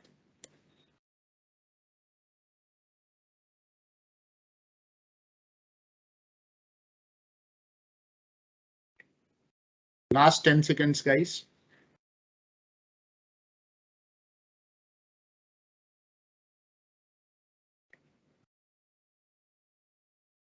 Okay, great. The time is up, and maximum members have given 25 crores as an answer. Let us see the correct answer. The correct answer is INR 25 CR. And now we will look at the leadership board.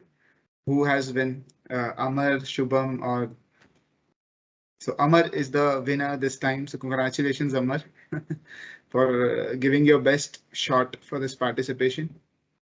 I will just stop. Acha, last. Okay, fine. I'll just stop the screen presentation now. And so we are done with this particular break. Where thanks for giving your participation, guys. And now I would hand over to Nishchit again for the next part of the session. Nishchit. So it was fun interacting with the audience. And of course, we are moving ahead to the third section of the show today. And the conversation is now getting interesting. We are entering into new domains of learning.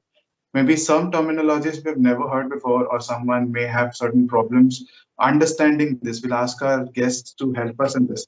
There's certain supporting organization for a startup. Uh, these are incubators, accelerators, mentors. Um, the next question that I have is relating to these terminologies. Atul sir, can you highlight what are incubators, accelerators, mentors? Are they even existent in practical life? Can you put some light on this? Atul Chawla. Sir, you're on mute. So the question, sir, you're on mute, sir.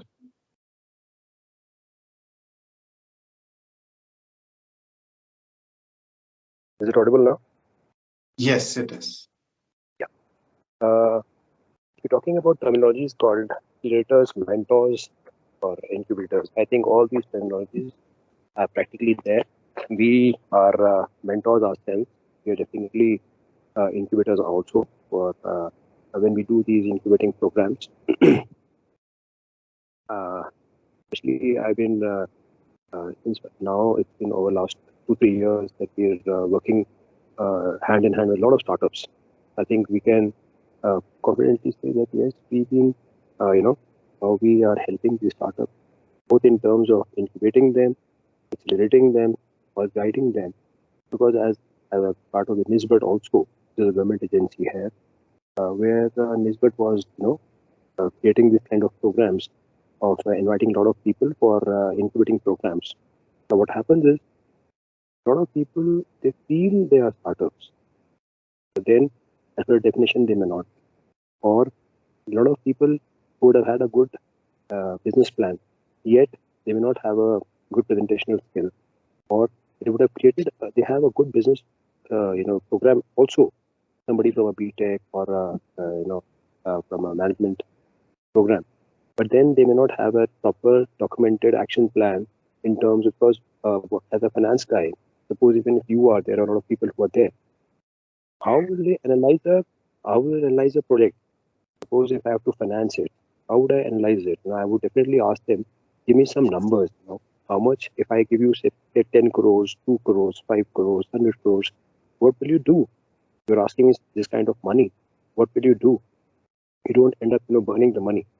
And that is where a lot of people put restriction also. Even the government has also put in a lot of restriction that you don't invest in, cars beyond 10 lakh rupees or maybe land and building.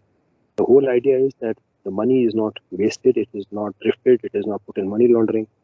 So, as a good mentor, what happens is you are actually advising your client as to how your business plan can become a potential startup, and then how you can actually take them to the investors, be it venture funds, be it the seed capital, be it private equity. And then for us also, as consultants, we'll have to understand who are the private equity large players, who are the mid investors players, who is the company that basically potentially invest up to 50 lakhs. They are the seed capital investors who would invest something like 50 lakhs to 2 crores. We'll have to highlight all those people first.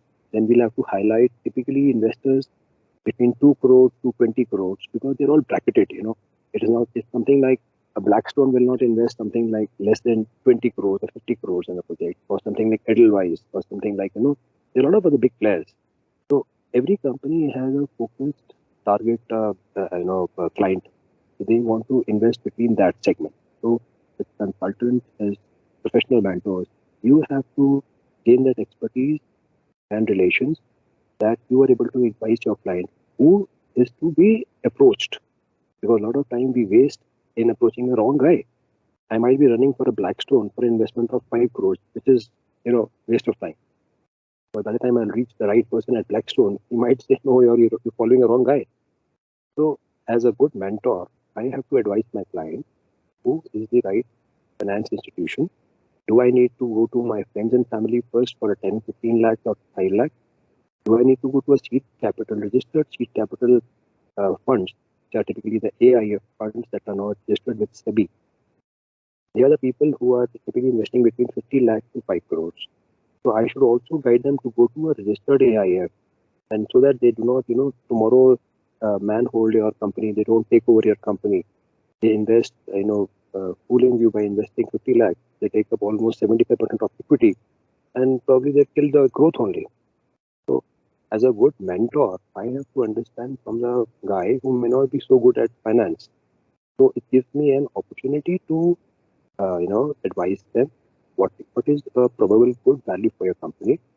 Is your idea, sellable, and at what price it is sellable? How much do I take back home? I do not waste that money in irrational. There's a company, of course, taking a name may not be a great idea at this stage, at this platform. Of course, we were consultants to them also, and they had approached us, that we want to go for an IPO, and because they were like, growing leaps and bounds, and so I was the one who actually went to them and said, going to an IPO will be a wrong idea at this stage, because there are a lot of public complaints that are being filed against you guys. You have earned a lot of money, but then you are wasting money in, in all the kind of wealth, the most expensive cars, in all your free abroad trips. So you can't use your company's money to just satisfy the luxury. At probably they were just 18 months old, and at 18 months old company getting a cash flow of over 50 crores at that time. Now you can imagine what kind of business model they would have got a success of, and that is what had happened. And so forth, they did not hire us as consultant, but they ended up being in jail themselves, because there were a lot of public complaints that were filed for misusing the funds. So that is also a responsible mentor duty, to advise your client that you are not given this money to just waste it, blow it up on. In fact, a very popular case was Housing.com, where the CEO of that time, Mr. Yadav, he just fooled. Probably even the same case for Snapdeal also, where they just irrationally spent over 3,000 crores in a span of 6 months, either offering discounts or in publicity. What happens is, a good mentor, be it whatever scale of business you are in, a good mentor with experience and sound financial understanding is very important for any company, I would say. So from the point of view of, as we're talking about incubators, accelerators, yes, definitely, we have incubating programs. We have accelerating programs. We invite the seed capital companies, where we can help them actually get 50 lakhs, 1 crore, or guide them who will be the right potential investors. I think, yes, as far as mentors is concerned, incubators are concerned, there's a good opportunity for us to grow, and especially if some of us who are not too keen to just focus only in small audits or audits that are very minuscule paying. But this is one opportunity that I think we must look at. Does that also mean that we can be registered as incubator somewhere, or is that anything required? Like we may register ourselves as mentors to provide these kind of services?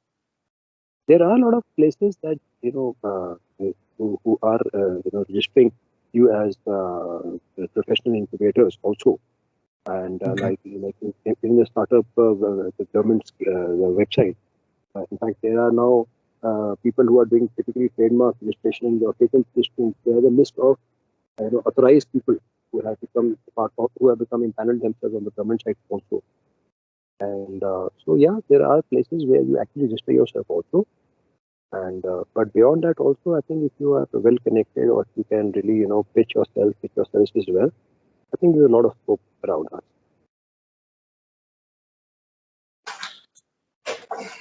Wonderful.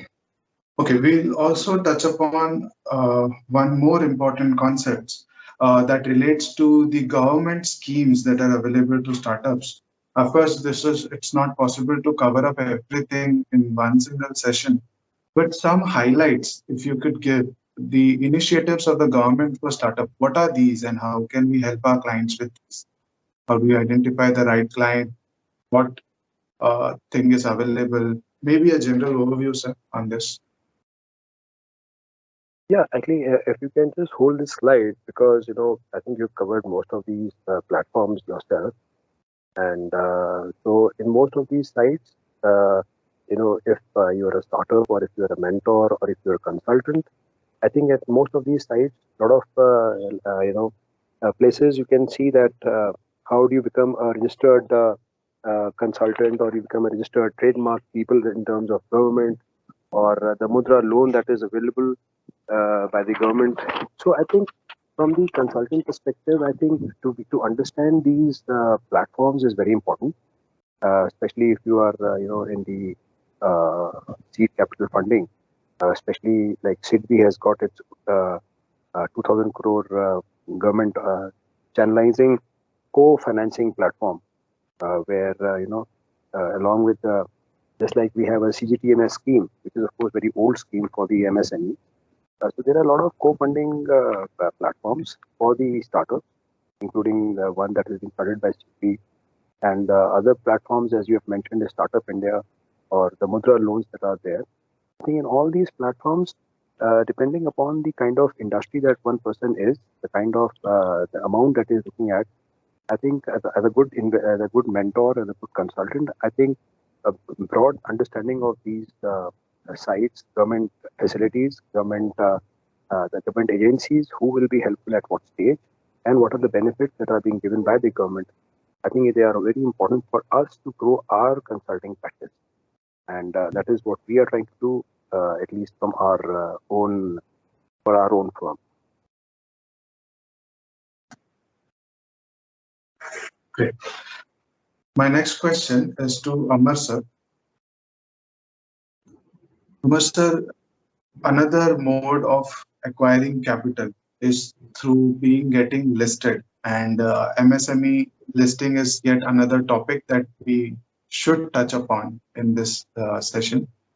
Why should we get listed? The first question. What is the best stock exchange to get listed, and what is the basic process of listing? You can cover up that part of it. Nishchit, if we see the richest people in the world, okay, richest people in the world, or for India, who are the richest people? Mr. Ambani, Mr. Adani, and followed by all the people. Same is the process across the world as well. You take any country of your choice, have a list of richest people in that country, and have a common factor among all of them. Everybody is controlling a listed company, either directly as a promoter or as an investor. Okay, so if somebody really wants to make it big, then it is essential for him to have a listed company. We are a country of 150 crore.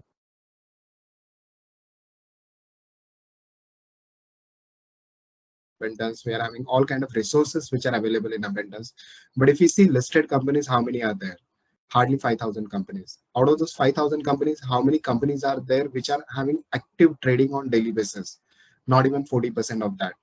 Who are the richest people who are into top 500 category? And if you're having that Fortune 500 list for India, the common factor is listed company. So if somebody wants to really make it big, he needs to have a listed company. Unfortunately, what is happening, the kind of sessions which are being organized for the businessman, you see your businessman, the clients whom you are serving, or the employer with whom you are working to, what people are doing, they're known for the specialization what they're having. Suppose I'm a pharma company, I'm very good in manufacturing pharma products or trading pharma products. I'm getting profits because of what is specialization I'm having into. But over a period of time, once I'm reaching a particular level, it might be 25 crore, 50 crore, 100 crore, 200 crore. I feel that I'm satisfied in this industry and there is a need for me to diversify into something extra. So with the excess money, whatever I'm having, I'm putting that money into buying some other activities. I might be buying a land parcel, I might be going for some jewelry, I might be going for some additional apartments, or I might be purchasing shares of other companies. If I'm going to purchase shares of other companies like Tata Motors or Reliance or Larsen and Toubro, for sure these are fantastic companies. But why should I purchase shares of companies when I never met promoters of those companies? Can I list my companies in a country of this 150 crore people? Can I have 150 investors who are ready to support my dream, who are ready to be with me? And can I get my company listed and create value for everybody? So this is something which is very important, but that is missing, unfortunately. And that's why we see the richest people are always rich, and the people who are struggling, who are doing a lot of work, unfortunately, they are not in a position to get into that elite position despite all the hard work. So why we should be getting listed? If we really want to make it big, then listing is the first and most important thing, because we have to follow the footsteps of the richest people and we have to get our companies listed. First thing. Second is, which is the best stock exchange to get listed? According to me, there are 4 stock exchanges in India. All 4 stock exchanges are having their own peculiarities. National Stock Exchange is the largest, which has around 90% of the trading volume. BSE is the largest stock exchange when it comes to number of companies listed, which has got more than 5,000 companies listed on the board. Kolkata Stock Exchange is the regional stock exchange, which is again 100-year-old stock exchange. And fourth is the youngest is MSCI, Metropolitan Stock Exchange. The best stock exchange to get listed, the first option should be National Stock Exchange. Second should be Bombay Stock Exchange, that is BSE. And what is the process of listing? Very tough? Is it simple? What is the process? See, there are different mechanisms of getting listed. Okay, if somebody wants to come out with IPO on the main board, like what DMart had come out with IPO on the main board, or Zomato had come out with IPO on the main board. So what is the basic condition? If you're having profit before tax of 15 crore rupees for a period of 3 years, this is a primary condition, very important condition, which is applicable for all companies which want to get listed on main board. You're having 15 crore rupees of profit before tax, average for 3 years is 15 crore, you are eligible to get listed. Now somebody will say Zomato was into deep losses till they got listed. So if 75% of your IPO is subscribed by financial institutions or AIFs or investors or classified investors, you are eligible to get listed as well. Okay, but many of the times this kind of criteria of 15 crore is very difficult to meet, and we are focusing on SME listing, MSMEs. MSMEs are what? The companies which are having less than 250 crore rupees of turnover. That is what is MSME. So having a profit before tax of 15 crore rupees from SME is something which is very difficult, practically speaking. So there is a different mechanism which is available for last 10 years. It is called SME platform. There are 2 SME stock exchanges in India. One is BSE SME, another is NSE Emerge. So the companies can get listed on either of them. On both the stock exchanges, all put together, there should be more than 600 companies which have got listed so far in last 10 years. And both the stock exchange platforms are doing fantastically well. So what is the criteria to get listed? You need to have profit of at least 2 years in last 3 years. Because of COVID, out of these 2 years, even 1 crore profitability will be acceptable, the basic criteria which is fulfilled. There is no quantification which has been put in for profitability. Even if you are having 50 lakh rupees profit, you are eligible to get listed. In case of main board, there is a criteria of 15 crore rupees of profit before tax. In this case, even the companies which are having 5 lakh rupees profit, they got listed on SME exchange platforms. First criteria is met. Second is you need to have net worth of 3 crore rupees. That 3 crore criteria had also been brought down to 1.5 crore rupee. And there has to be assets of 3 crore rupees. Even that criteria had been brought down to 1.5 crore rupees because of COVID-19. So the criteria had been kept very simple. The only exception in this case is if you are a company which is into non-banking financial services, you are a broking company, then SME listing platform is not meant for you. But except that, if you're having a clean track record, if promoter is having a good background, and there are no major litigations against you, and practically there is no nothing related to insolvency proceeding which is going on against you, you are eligible to get listed. So what happens? You get yourself listed. Entry is very easy. You can get your company listed on SME exchange. After listing on SME exchange, the compliances which the company has to do, that is in line with the main board. But there are some concessions which are given. Like in case of main board, I'm sure all of us might have heard about quarterly reporting of financial statements. Shareholding pattern has to be submitted. A lot of compliance has to be done on quarterly basis. In case of SME, it is half yearly basis. Why? The government has thought SMEs are small companies, so compliance is very tough for them, and they're just now getting into capital market. Can we give them some relaxation? That's why it has been reduced by half. You can be there on SME platform for a period of 2 years. After 2 years, you can migrate to the main board. If you want to migrate to the main board, the only condition what they had put in, you should be doing all the compliances for 2 years when you are there on the SME exchange. 10 crore rupees. 10 crore capital is something which is again bare minimum requirement, because even for IPO on the main board, your capital has to be 10 crore rupees. And third important thing is you need to have a definitive size of 25 crore rupees as a market cap. Market value of the company, that is total number of shares into market price, should be 25 crore rupees. So if you are meeting just 3 conditions, you are eligible to migrate to the main board in a fantastic manner. So out of those 600, 700 companies which we have mentioned so far, more than half companies have already migrated to the main board. So once you are on the main board, the advantage for you, like Reliance is on the main board, you can buy 1 share as well. If you're on SME exchange, you cannot buy 1 share. There is a market lot of 1 lakh rupees, 1 lakh. So suppose your price is 100 rupees and your lot is 1000 rupees. So you'll have to buy at least 1000 shares. So the moment you're on the main board, you're having all kind of flexibility available for you, and you'll be at par with any other company. So a lot of companies have taken advantage of this, and many of those companies have already got valuation of 1000 crore rupees, 2000 crore rupees, and beyond that. So this can be a fantastic option for anybody who wants to take it to that level. Is it possible to list without having an IPO? Can we be listed without? How is that? See, there is a mechanism called reverse merger. There is a mechanism called takeover code. I'm sure all of us are aware about SEBI takeover code. Most of us might have studied it while doing our chartered accountancy course as well. So what is SEBI takeover code? There is an existing company. That existing company is having its own business. The promoter wants to get out of it for whatever reason, and new promoter wants to acquire it. So new promoter will be acquiring the company. There'll be a share purchase agreement which will be entered into between both the promoters, old promoter and new promoter. So since new promoter is going to take over control of that company, he'll have to do open offer for the taking control of the company. That open offer has to be done for 26%. So anybody, so for argument's sake, I'm buying to acquire a company. If I'm going to take 25% stake in the company, or if I'm going to take management control of the company, I'll be making open offer for 26% stake in the company. And this process is compliant under SEBI takeover code. So this process takes approximately 4 months of time. As a result, what happens? The new promoter gets control over the company, and he can put in his business in the company. For example, Mr. Adar Poonawalla, he had acquired a company, Magma FinCorp. He was already having Poonawalla FinCorp, which had given a lot of loans to all the chartered accountants during COVID-19 era. So what Mr. Poonawalla had done, he had gone ahead, he had acquired Magma FinCorp, and subsequently it was renamed as Poonawalla FinCorp. And now all the business of Poonawalla FinCorp is also done in Magma, the new company. So there was no IPO of Poonawalla FinCorp, but still Mr. Adar Poonawalla is promoter of a listed company. Second best example can be Baba Ramdev. He's a yoga guru, and during COVID, he had given a lot of tips related to yoga, which has helped us to be healthy.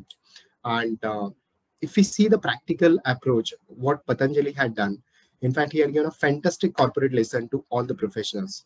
Patanjali wanted to come out with, they are growing very fast. And in fact, they're the market leader in what they're doing.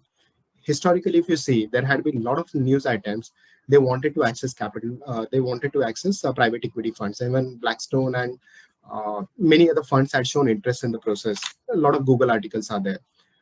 But then they had seen the terms, tag along, right of first refusal. And then they thought, why can't we get listed through IPO? In fact, they had even hired a merchant banker. Again, Google will show a lot of news items related to that. Subsequently, IPO, you can come out at any point of time, but you are having a limited window of 3 days, 4 days, 5 days. And even if you are going to come out with a valuation of 20,000 crore rupees, 25,000 crore rupees, because Patanjali was having 7,000 crore rupees of turnover, 8,000 crore rupees of turnover with around 10% profitability margin. So even if you want to come out with 25,000 crore rupees of valuation and 5,000 crore rupees of IPO, around 25% of that, still raising 5,000 crore rupees from general public is a big thing, in a short span of 3, 4, 5 days.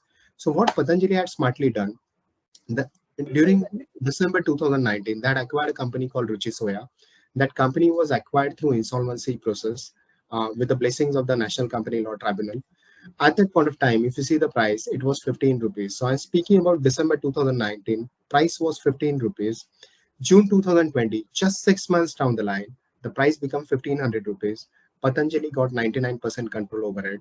The market capitalization of Patanjali, that Ruchi Soya, was more than 45,000 crore rupees. And this is June 2020. We are currently in June 2022. In last 2 years, they had already transferred 3 businesses. Biscuits were transferred, wellness business was transferred, and recently food business was transferred. In fact, in the last quarter only, just couple of months ago only, they had raised around 4,500 crore rupees. And whatever loan they had taken for raising, for acquiring the company, that loan would be getting repaid out of that. So what I'm saying is that Patanjali, they did not come out with an IPO, but still they're having management control and ownership, majority ownership in a company which is having around 40,000 crore rupees of market capitalization. This is a very popular mechanism. It has been adopted very aggressively in India. And in fact, this is one of the most popular mechanism abroad, particularly in developed nations like European market and America. More than half the companies which are getting listed over there, they're through reverse merger or takeover only. So in India also, there is a huge scope, and quite a few chartered accountants are already actively playing very important role in this. And this can be a fantastic opportunity for every chartered accountant to advise his client to get himself listed by whatever it can be mechanism. It can be IPO through the main board, it can be SME listing, or it can be takeover or reverse merger. But listing has to be there because valuation can be happening only over there. That would of course serve as a good use case for all of the chartered accountants. I think we are very much enlightened by this concept, and we will apply it with our clients. Also, sir, can you highlight a few things? Just last question to end with the show today. Listing in case of startups. Can you put some light on that as well? Like we understood this SMA listing is different from listing for startup, isn't it? Yeah, SME listing is different. In fact, SME listing, there are two platforms which are there. I mentioned about BSE SME, I had mentioned about NSE Emerge, right? NSE does not have any startup platform, but BSE is having a sub platform just simultaneously with BSE SME, that is BSE Startup. So even if you're having net tangible asset of 1 crore rupees and you're having a minuscule profitability, you are eligible to get listed, provided you are a recognized startup. In case of BSE startup platform, the relaxation has already been given, and SEBI had also been working on similar platform, but it is yet at a conceptual stage. If that platform is getting launched, then practically there will not be any need to come out with an IPO. The startups can get themselves directly over there. In fact, there was earlier institutional platform was there. Perhaps similar platform is likely to be launched for startups in the days to come by SEBI, but it is still at a conceptual stage. As far as BSE is concerned, BSE startup platform is there. And listing of startup is concerned, if you see Zomato, Unicorn, it got listed. They came out with IPO on the main board. So startup, if they want to get listed, they can come out with IPO on the main board. They can get themselves listed through SME platform. There are quite a few small startups that have got listed through SME. BSE startup is also there. And reverse merger and takeover, this can also be a suitable option for them. Okay. Lovely. So we're almost at the end of the show. We're going to do a small exercise with the audience as well, that the audience questions will take up. And if there are any queries that the audience would like to ask, we'll take up 1 or 2 questions. Please raise your hands, or we've allowed you to unmute yourself. You can unmute or put up your questions on the chat box. Hello, am I audible? Yeah, Shubham. Yes. Hello, good morning, Amar sir. Sir, my question is, I am a young chartered accountant, age 28, based in Kurukshetra. I would like to do work on startup and funding related work. So what should I do to create networking with startup and investor? What should be my basic steps in order to work? Shubhamji, it's nice to know about you, and I'm happy that you are there from Kurukshetra and listening to us today on this wonderful morning. See, actually, if you want to network with startups, I hope, do you want to add something to your question, or should I continue? No, you should continue, sir. Perfect. See, as far as doing networking with startup is concerned, you are having an option to go in the market.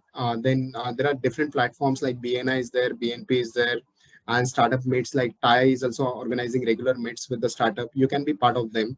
But according to me, that will be a costly affair. That will be a time-consuming affair. Instead of that, have a look at your own portfolio at this point of time.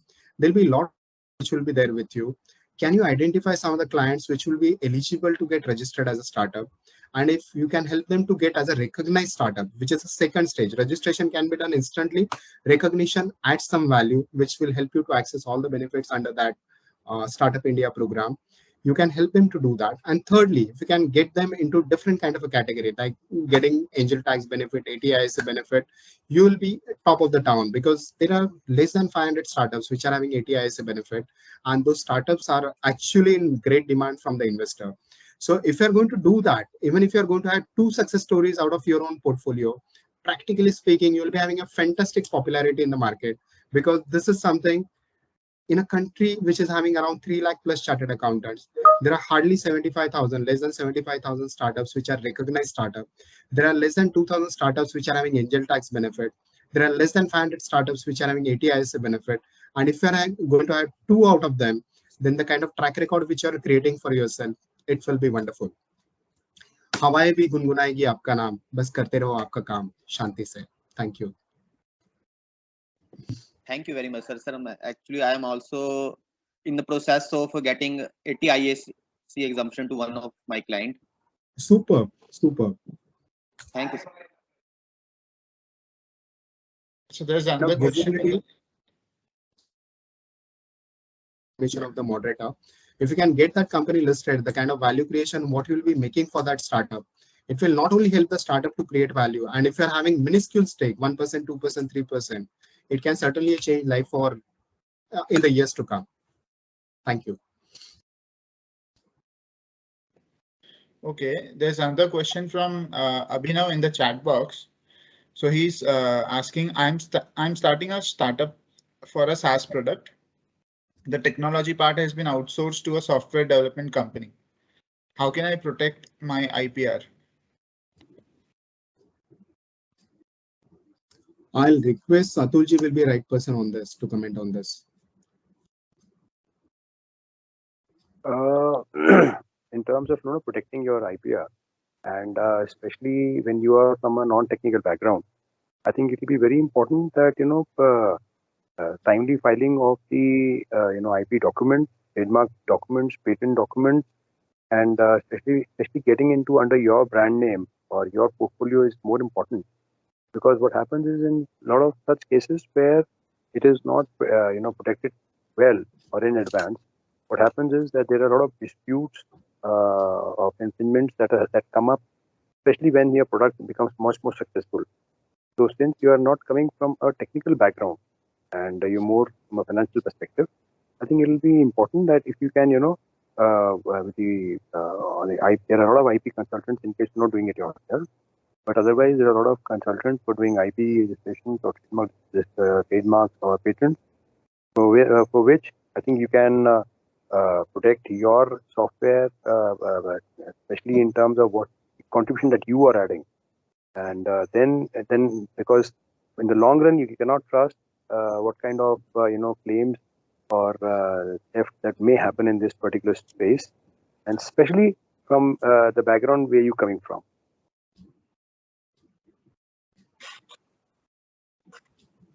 Wonderful. Any other questions, Yogesh? No, there are no other questions in the chat box asked by members. Okay, so that allows us to move towards the closure of session today. But like every time, we don't close it in a usual manner. We close it with a special thing at the end. We play a small game with the guests that we have. So Amarji and Atulji, both you have to play. And it's just a usual game with 3 questions, okay? So with the on the screen, I will put up those hints. It will have a small hint, and there will be emojis, and you'll have to guess. Okay.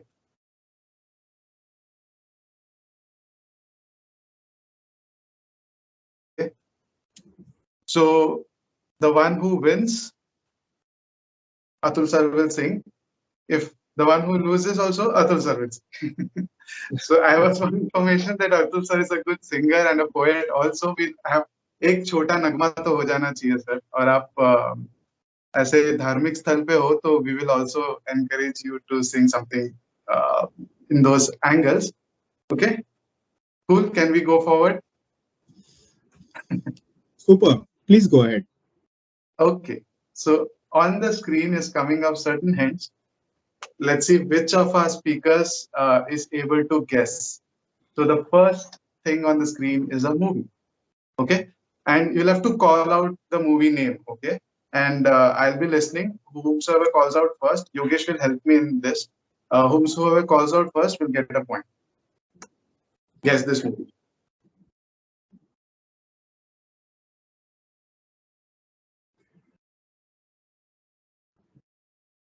No, you'll have to make combinations. Can we also participate? Yes, I'm giving proxy to you. Okay, try it out. Okay, so answer can be Lagan. That's correct. It's Lagan, the movie. Okay, so there is Amir Khan, there is Rain, there is Bat and Ball, and there is the Lagan. So the first question unanswered by both the guests. I think Atul sir is moving towards singing now. Next question on the screen. This is a city. Let's see who answers first. Which city is this? Mumbai. No, it's Nagpur. not. Correct. Nagpur. Nagpur is the correct answer. Wonderful. I think you got the game, Amar sir. The last hint that is coming up on your screen. Let's see if Atul sir is able to at least tie it up. This is a freedom fighter.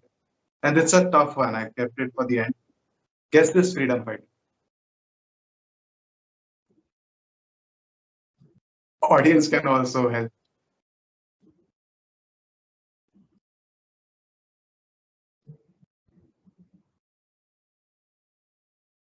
I know it's tough. You'll have to make combinations from the emojis.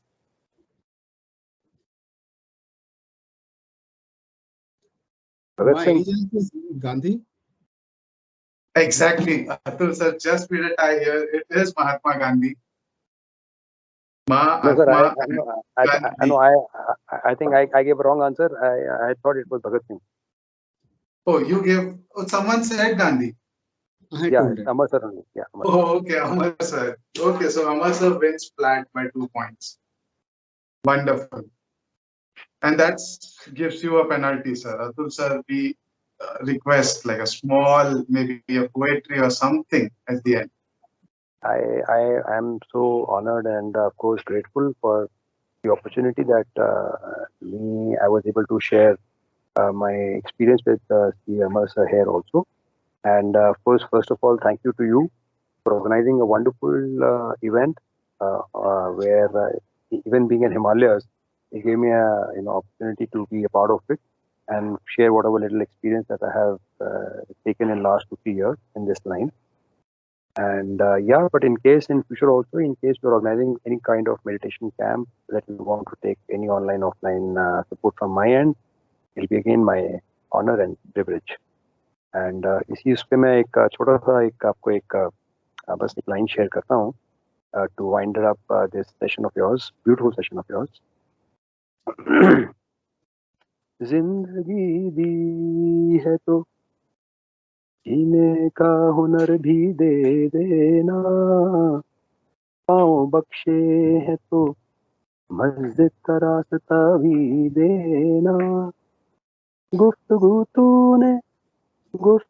तूने सिखाई है कि मैं गूंगा था, अगर बोलूं तो हर लफ्ज में तेरा नाम आए, मैं समंदर भी किसी गैर से क्या लूं, खुदा से अगर मांगना ही हो, उस मुर्शिद भगवान से आपने अगर मांगना ही हो, मैं समंदर भी किसी गैर से क्या लूं, एक कतरा भी समंदर है अगर तू दे दे,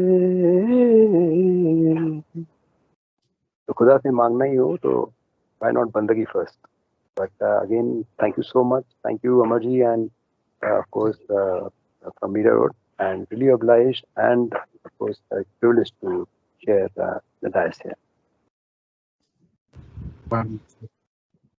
निश्चित जी, हाँ. इतना बढ़िया गाना सुनने के बाद 2 लाइन मेरी ओर से. In fact it was a pleasure to be with Atul ji and team Mira Road today, and I'm grateful to all of you for this, and certainly whenever I'm going to be in Delhi next time, I'll make it a point to visit Atul ji's office और coffee पीने के लिए पहुंच जाऊंगा मैं वहां पे. So 2 lines from my side. In fact क्या होता है कि जब भी हम लोग एज अ कंसल्टेंट काम करते हैं स्टार्टअप के साथ, so they are always in a hurry और बोलते हैं मुझे पैसा चाहिए, मुझे अभी चाहिए, मेरे को अभी, it was needed yesterday. So 2 lines for them, which all chartered accountants tell to them, can tell them. रख हौसला वो मंजर भी आएगा, रख हौसला वो मंजर भी आएगा, पैसे के पास समंदर भी आएगा, थक कर ना बैठे मंजिल के मुसाफिर, मंजिल पे मिलेगी, मिलने का मजा भी आएगा. So if we are going to continue with startup, I'm sure we are going to help them in creating a lot of value for themselves, and it will add a huge valuation, not only for the startup, not only for us as an individual, but for our mother nation as well. Thank you very much. I bet no other study circle would have a perfect ending like this one. To give a formal vote of thanks, we also have the Deputy Convener, Siddharth Vedi here. Siddharth, Yeah, thank you, Nishchit. Yeah, it was an excellent informative session with good insights on startup and MSME. First of all, I would like to thank CA Amar sir and CA Atul sir for being a guest of today's. It was enlightening to hear you all. Some of the key points: advantage of MSME, loan schemes for MSME, subsidies available to MSME, importance of registration of MSME, role of CA in startups, difference between startup and MSME, angel tax for MSME, angel investment for startup, essentials of drafting, and many more. I am sure members will get benefited from today's show. I would also like to thank members for their participation.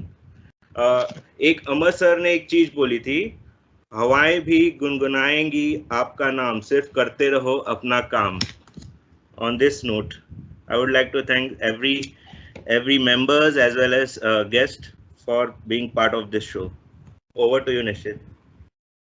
wonderful.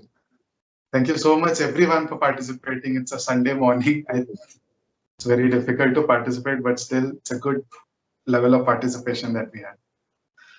So this ends the show. Bye-bye, everyone. Thank you. Thank you, sir.